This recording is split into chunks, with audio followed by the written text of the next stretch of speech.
শুভ সকাল প্রিয় শিক্ষার্থীবৃন্দ। মার্টিন লুথার কলেজের প্রথম বর্ষের বাংলা প্রথম পত্রের ক্লাসে তোমাদেরকে স্বাগত জানাচ্ছি। আমরা গত ক্লাসে সহপাঠ অংশের সৈয়দ ওয়ালিউল্লাহ রচিত লাল সালু উপন্যাসটি নিয়ে আলোচনা করছিলাম। আমরা উপন্যাসটি প্রায় শেষ প্রান্তে এসে উপনীত হয়েছি। গতকালের যে ঘটনা ছিল যে জমিলা বাজারে যে জিকির হয়, অনাকাঙ্ক্ষিতভাবে সেই জিকিরের লোকদের প্রায় কাছাকাছি চলে গিয়েছিল। দাঁড়ি হিসেবে বাড়ির স্ত্রী হিসেবে, মজিদের স্ত্রী হিসেবে এই কাজটি তার মোটেও করা ঠিক হয়নি। মজিদ রবিবার সাথে আলাপ আলোচনা করে এর উপায় বের করবার চেষ্টা করেছে, সমাধানের চেষ্টা করেছে। তার কাছে মনে হয়েছে যে রহিমা হয়তো বা মনে মনে তার দ্বিতীয় বিয়েটা মেনে নেয়নি, তার সে যেন হিসাব দিয়েছে, এই কারণে জমিলাকে নিয়ে মজিদের এরকম কথা শুনতে হচ্ছে। কিন্তু পরে মজিদ পরদিন জমিলাকে অনেক উপদেশ দিয়েছে, মাজার সম্পর্কে ভীতিকর নানা রকম গল্প বলেছে এবং সে বলেছে যে আজকে রাতে সে যেন নামাজ পড়ে এবং নামাজ পড়ে সেই মাজারে যে পীরের কাছে, মোদাসের পীরের কাছে মাপ চেয়ে নেয়, খোদার কাছে মাপ চেয়ে নেয়। আর মজিদের কথা মতো জমিলা রাতের বেলায় নামাজ পড়তে যায়,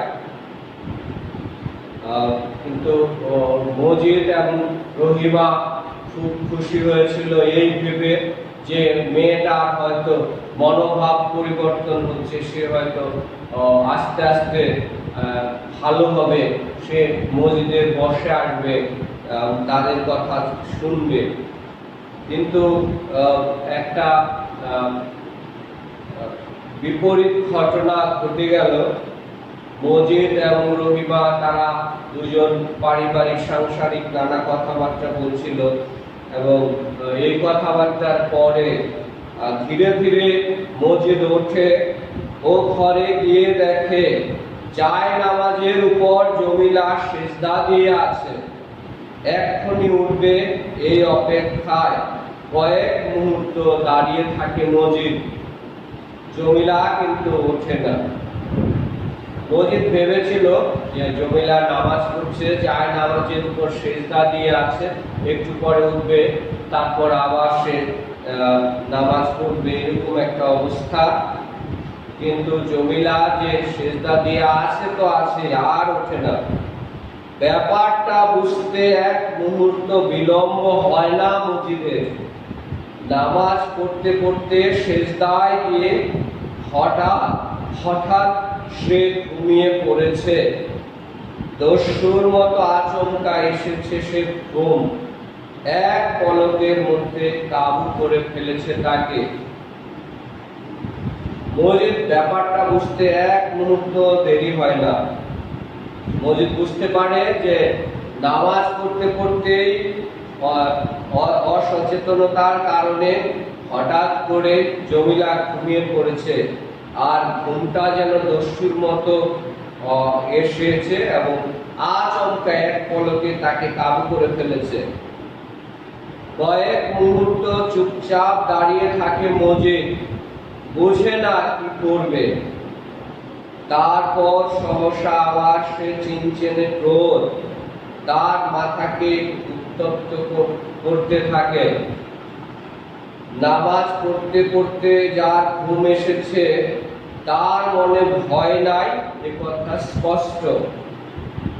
মনে নিদারুণ ভয় থাকলে মানুষের ঘুম আসতে পারে না কখনো। এবং এত করেও যার মনে ভয় হয় নাই, তাকেই এবার ভয় হয় মজিদের। মজিদ আসলে এবার জমিলাকে কি শাস্তি দেবে, কি করবে, কিছুই যেন সে বুঝে উঠতে পারে না। নামাজ পড়তে যদি খোদার ভয় থাকতো তার মনে সামান্যতম ন্যূনতম, তাহলে সে কখনো নামাজ পড়তে গিয়ে ঘুমিয়ে পড়তে পারে না।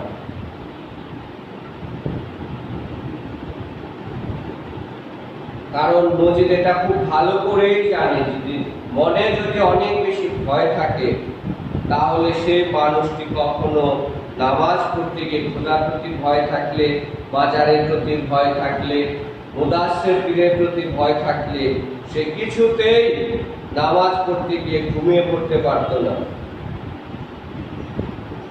হঠাৎ দ্রুত পদে এগিয়ে গিয়ে সেদিনকার মতো এক হাত ধরে হ্যাঁচকা টান মেরে বসিয়ে দেয় জমিলাকে। জমিলা চমকে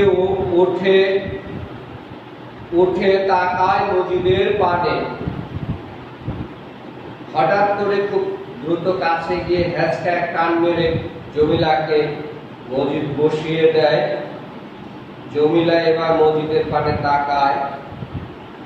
প্রথমে চোখে জাগে ভীতি, তারপর সে চোখ কালো হয়ে আসে। প্রথমে চোখে ভয় জাগে, তারপর সে চোখ যেন কালো হয়ে আসে। মজিদ গো করে ক্রোধে। রাতের নীরবতা এত ভারী যে গলা ছেড়ে চিৎকার করতে সাহস হয় না, কিন্তু একটা চাপা গর্জন নিঃসৃত হয় তার মুখ দিয়ে, যেন দূর আকাশে মেঘ গর্জন করে গড়ায় গড়ায়। মজিদ রাগে একেবারে গো করছে। রাতে নীরবতা, রাত যেহেতু শুনশান নীরব, এই সময় জোরে চিৎকার করলে পাড়া প্রতিবেশীরা এসে জুটবে, তারা এসে বিব্রতকর পরিস্থিতি দেখবে, এটা মজিদ চায় না। এই কারণে সে চেপে যায়, নিজেকে শান্ত করে এবং একটা চাপা গর্জন তাও যেন তার মুখ দিয়ে বের হয়। আকাশে যেরকম মেঘ গর্জন করতে করতে এক জায়গা থেকে আরেক জায়গায় যায়। তোমার এত দুঃসাহস, তুমি জায়নামাজে ঘুমাইছো? তোমার দিলে একটু ভয় ডর হইব না? জমিলা হঠাৎ থরথর করে কাঁপতে শুরু করে, ভয়ে নয়, ক্রোধে। গোলমাল শুনে রহিমা পাশের বিছানা থেকে উঠে এসেছিল। সে জমিলার কাঁপুনি দেখে ভাবলে দুরন্ত ভয় বুঝি পেয়েছে মেয়েটা। কিন্তু গর্জন করছে মজিদ, গর্জন করছে খোদা তাআলার ন্যায় বাণী, তার রাক্ষস দিন। মজিদের ক্রোধ তো তারই বিদ্যুৎ ছোটা, তারই ক্রোধের ইঙ্গিত।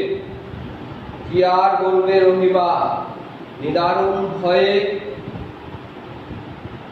সেও অসাড় হয়ে যায়, তবে জমিলার মতো কাঁপে না।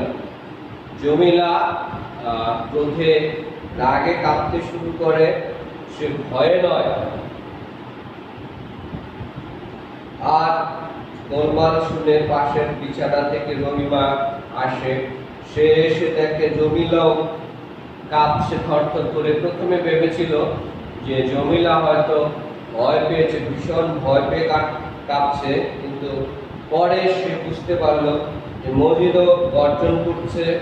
আর এই গর্জন তো মজিদের নয়, খোদা তাআলার ন্যায় বাণী।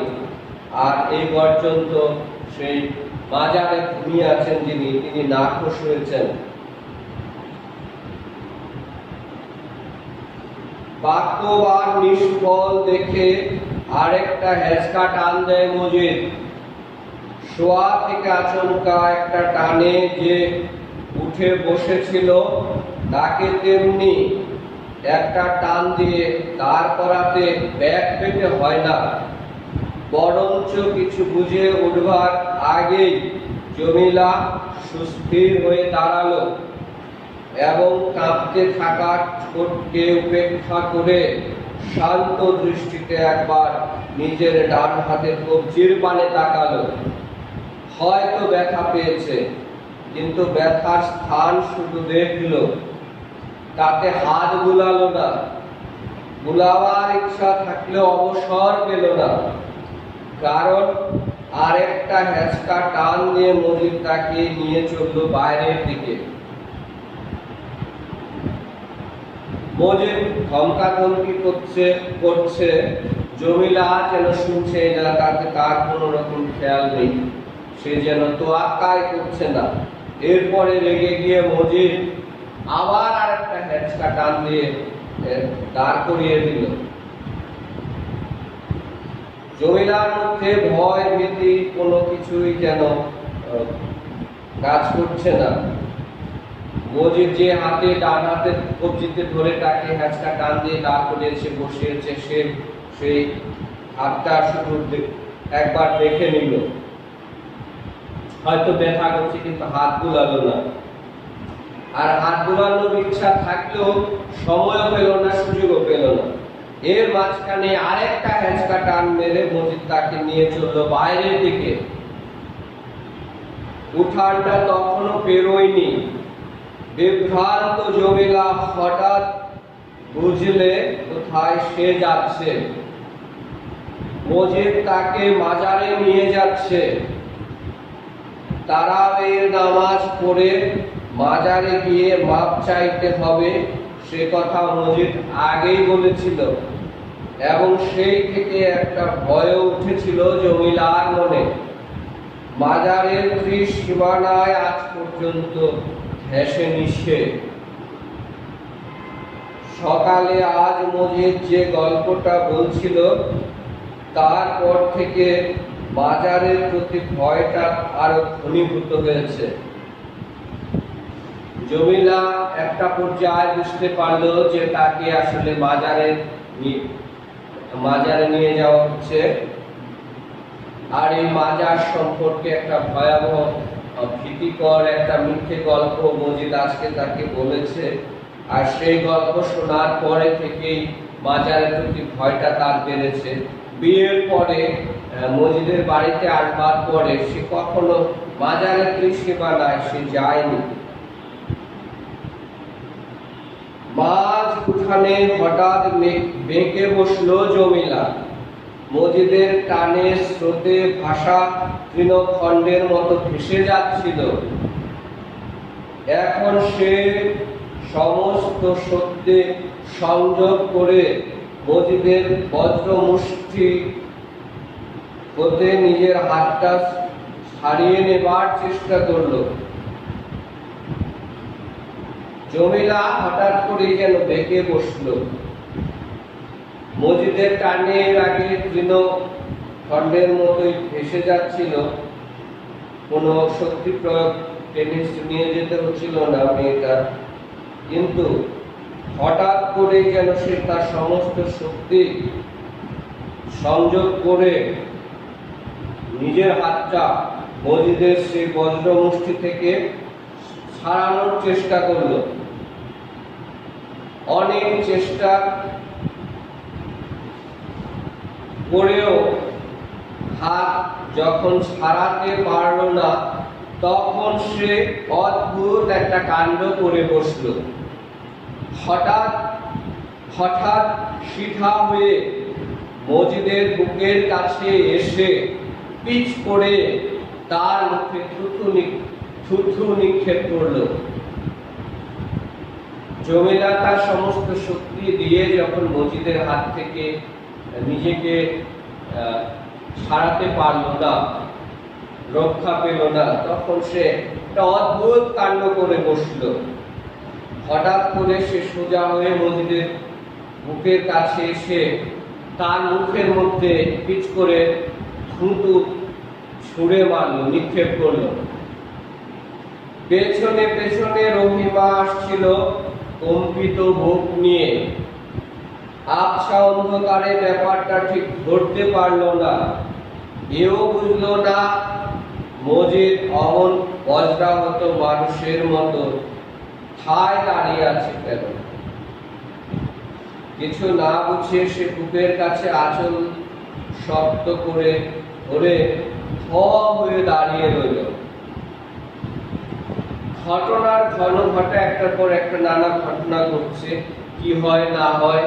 ভীতু রহিমা মজিদের সাথে পিছনে পিছনে আসছিল।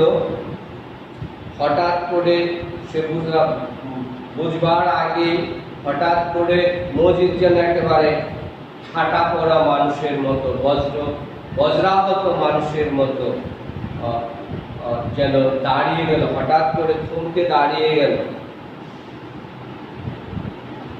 মজিদ সত্যি বজ্রাহত হয়েছে। জমিলা এমন একটি কাজ করেছে যা কখনো স্বপ্নেও ভাবতে পারেনি কেউ করতে পারে। যার কথায় গ্রাম ওঠে বসে, যার নির্দেশে খালেক ব্যাপারীর মতো প্রতিপত্তিশালী লোকও বউ তালাক দেয়, দ্বিরুক্তি মাত্র না করে, যার পা খুদা ভাবমত্ত লোকেরা চুম্বনে চুম্বনে সিদ্ধ করে দেয়, তার প্রতি এমন চরম অশ্রদ্ধা কেউ দেখাতে পারে, সে কথা ভাবতে না পারাই স্বাভাবিক। মজিদ যেন সেই বজ্রাহত ঠাটা পড়া মানুষের মতো হয়ে গেছে, তার সমস্ত বোধ যেন বিনষ্ট হয়ে গেছে। সে স্বপ্নেও ভাবতে পারেনি যে জমিলা এই ধরনের কোনো কাজ করতে পারবে, যার কথায় সমস্ত গ্রাম উঠা বসা করে, যার নির্দেশে খালেক ব্যাপারীর মতো প্রভাব প্রতিপত্তিশালী সম্পদশালী মানুষও এক কথায় বউ তালাক দিয়েছে, কোনো দ্বিধা করেনি, কোনো কিছু জিজ্ঞাসা করেনি। তারপরে যার পাশ খুদা ভাবনমত্ত মানুষ যারা, তার যারা মুরিদ যারা, তারা সবসময় তার ভক্তরা মুরিদরা সবসময় চুম্বনে চুম্বনে তার পা সিদ্ধ করে দেয়, ভিজিয়ে দেয়, তার প্রতি এরকম অশ্রদ্ধা কেউ দেখাতে পারে, এটা মজিদের ভাবনার বাইরে ছিল, চিন্তার বাইরে ছিল, অকল্পনীয় ছিল। হঠাৎ অন্ধকার ভেদ করে মজিদ রহিমার পানে তাকালো, তাকে অদ্ভুত গলায় বলল, হে আমার মুখে থুথু দিল। একটু পরে অন্ধকার থেকে তীক্ষ্ণ কণ্ঠে আর্তনাদ করে উঠল রহিমা, কি করলা বই, তুমি কি করলা?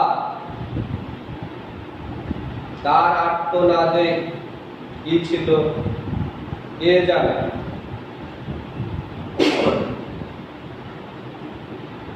কিন্তু ক্রোধে থরথর করে কাঁপতে থাকা জমিলা হঠাৎ স্তব্ধ হয়ে গেল মনে প্রাণে। কি একটা গভীর অন্যায়ের তীব্রতায় খোদার আরশ পর্যন্ত যেন কেঁপে উঠেছে। রহিমা আর্তনাদ করে যে কথাটি বলল, এরপরে হঠাৎ করে কে জানে কি হলো, রাগে থরথর করে কাঁপতে থাকা জমিলা হঠাৎ করে যেন স্তব্ধ হয়ে গেল। তার কাছে মনে হলো যেন খোদা তাআলার বিরুদ্ধে সে ভীষণ অনেক বড় রকমের অন্যায় সে করেছে, খোদার আরশ পর্যন্ত যেন কেঁপে উঠেছে। মজিদ রহিমার চিৎকার শুনল কি শুনল না, কিন্তু ওধারে তাকালো না, কোনো কথাও বলল না। আরো কিছুক্ষণ সে স্তম্ভিত ভাবে দাঁড়িয়ে থেকে হঠাৎ হাত কাটা পটুয়ার নিম্নাংশ দিয়ে মুখটা মুছে ফেলল। ইতিমধ্যে তার ডান হাতের বজ্র কঠিন মুঠার মধ্যে জমিলার হাতটি ঢিলা হয়ে গেছে। সে হাত ছাড়িয়ে নেবার আর চেষ্টা নাই, বন্দী হয়ে আছে বলে প্রতিবাদ নাই।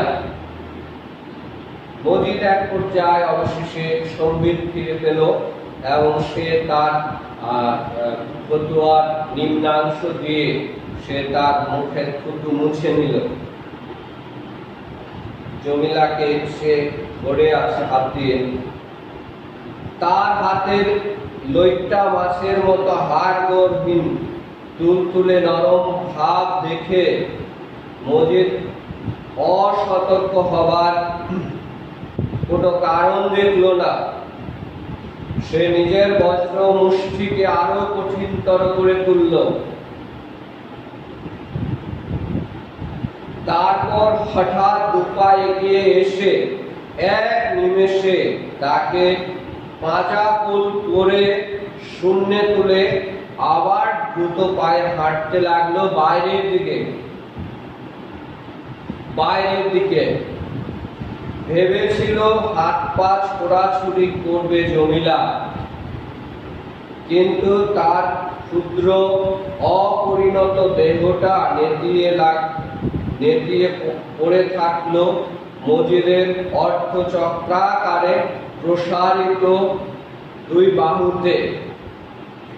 এত নরম তার দেহের ঘনিষ্ঠতা যে তারার ছলকানির মতো এক মুহূর্তের জন্য মজিদের মনে ছলকে ওঠে একটা আকুলতা। তাকে তার বুকের মধ্যে ফুলের মতো নিষ্পেষিত করে ফেলবার। কিন্তু মজিদ সে ক্ষুদ্র লতার মতো মেয়েটির প্রতি ভয়টা দুর্দান্ত হয়ে উঠল। এবারও সে অসতর্ক হলো না। এখন গা ঢেলে নিস্তেজ হয়ে থাকলে কি হবে? বিষাক্ত সাপকে নিয়ে কিছু বিশ্বাস নেই। জমিলাকে সে যখন স্পর্শ করেছে, এই নরম স্পর্শের অনুভূতি তাকে ভিন্ন রকম একটা আবেগে নিয়ে যাচ্ছিল, কিন্তু না, মজিদ কিন্তু এবার সে কোন রকম অসতর্ক হতে রাজি নয়। বিষাক্ত সাপকে সে আর বিশ্বাস করতে পারছে না। কখন যে সে কি করে ফেলে, কখন সে ছোবল মারে। জমিলাকে সোজা মাজার ধরে নিয়ে খপাস করে তার পদপ্রান্তে বসিয়ে দিল মজিদ।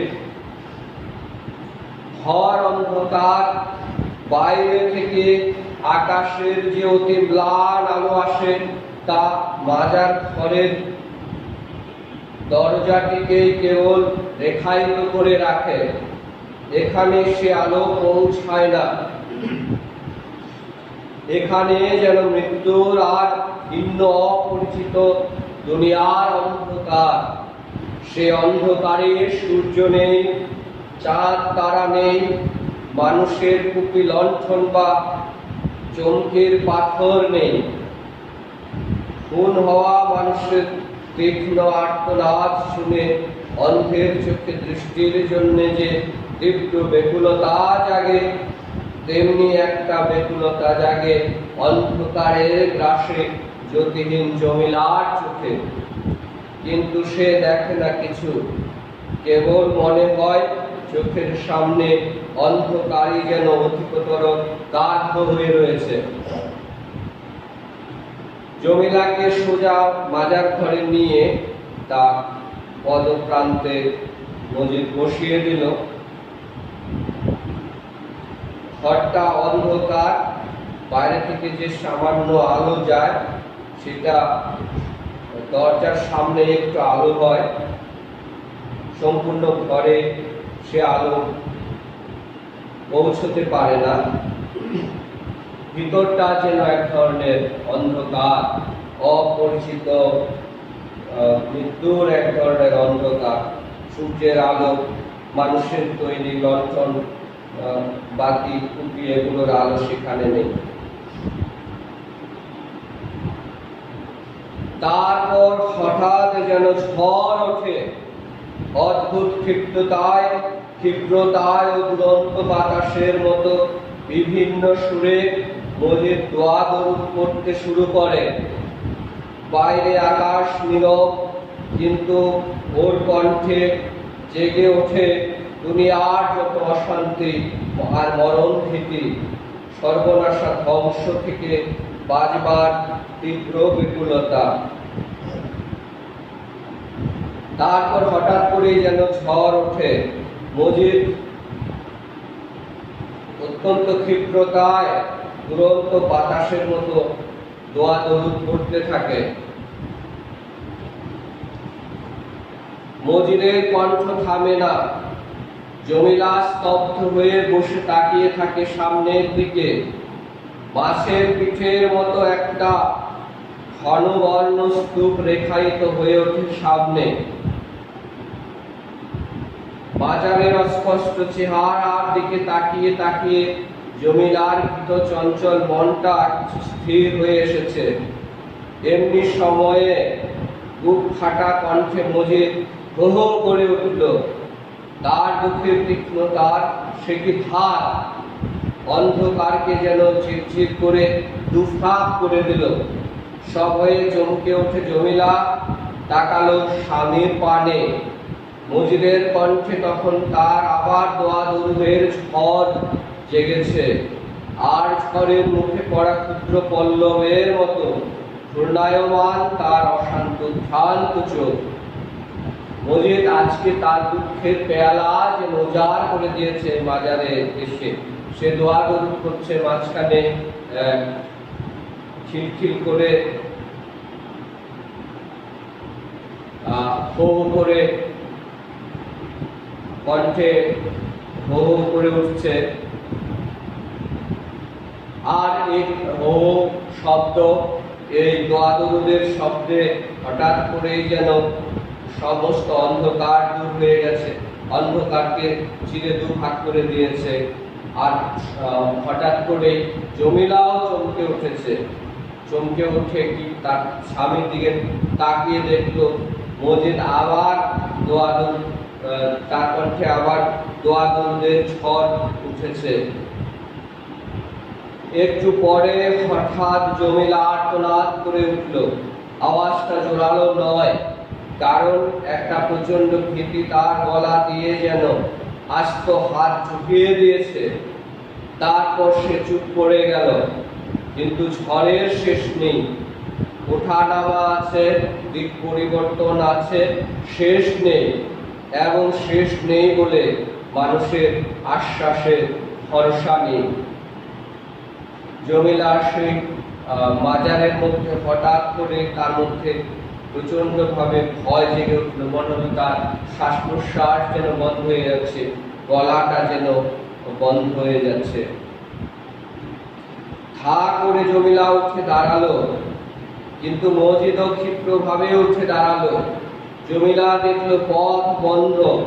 যে ঝড়ের উদ্দামতার জন্য নিঃশ্বাস ফেলবার জো নেই, সে ঝড়ের আঘাতেই ডালপালা ভেঙে পথ বন্ধ হয়ে আছে। একটু দূরে খোলা দরজা, তারপর অন্ধকার আর তারাময় আকাশের অসীমতা। এইটুকুন পথ পেরোবার উপায় নেই। জমিলা এই ভয়ঙ্কর অবস্থা থেকে, পরিস্থিতি থেকে মুক্ত হবার জন্য উঠে দাঁড়ালো। মাজারের বাইরে বেরিয়ে আসতে চাইলো, কিন্তু না, মজিদও হঠাৎ করে উঠে দাঁড়ালো।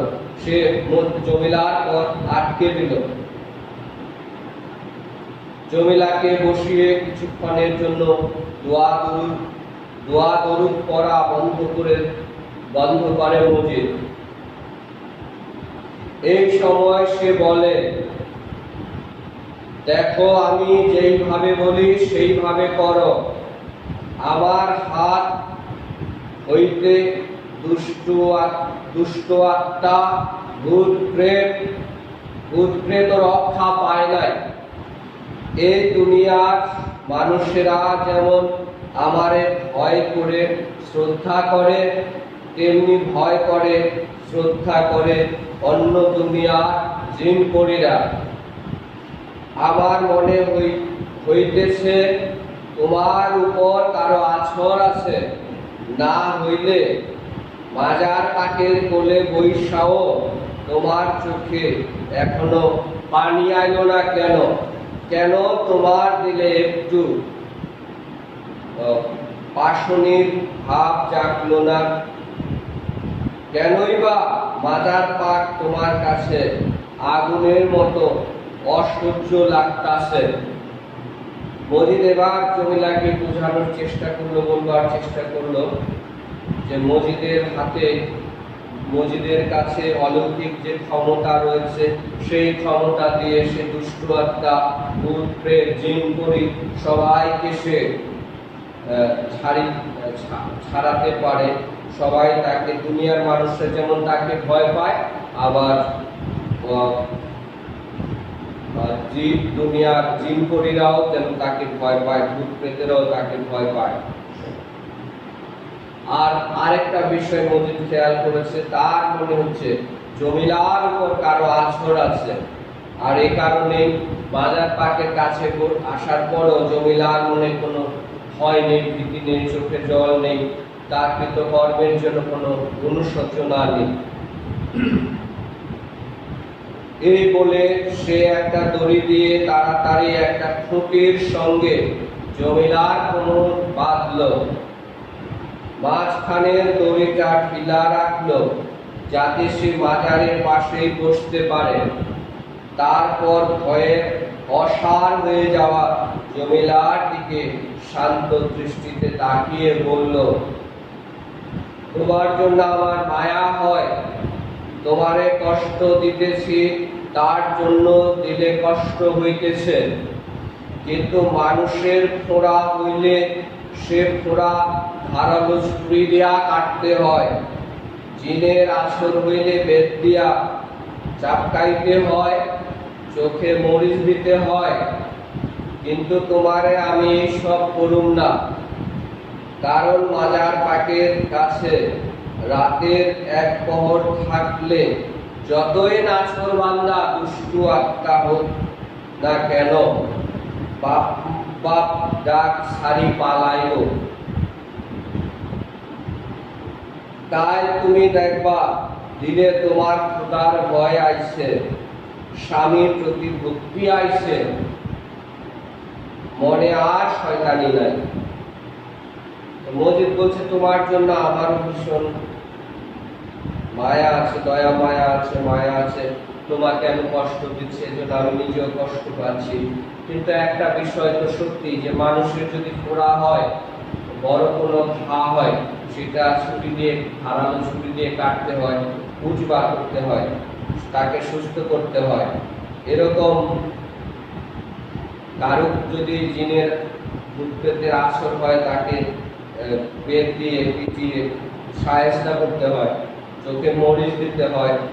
তো মজিদ এত কঠোর কর্মসূচিতে যাচ্ছে না।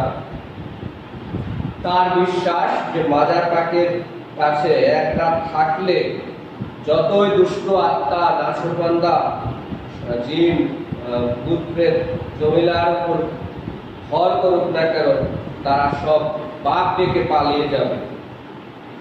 আর কালকে সকালে জমিলা দেখবে যে তার দিলের মধ্যে, হৃদয়ের মধ্যে, মনের মধ্যে খোদার ভয় আসছে, খোদা প্রীতি আসছে, স্বামীর প্রতি ভক্তি আসছে, আর তার মনে আর শয়তানি নাই।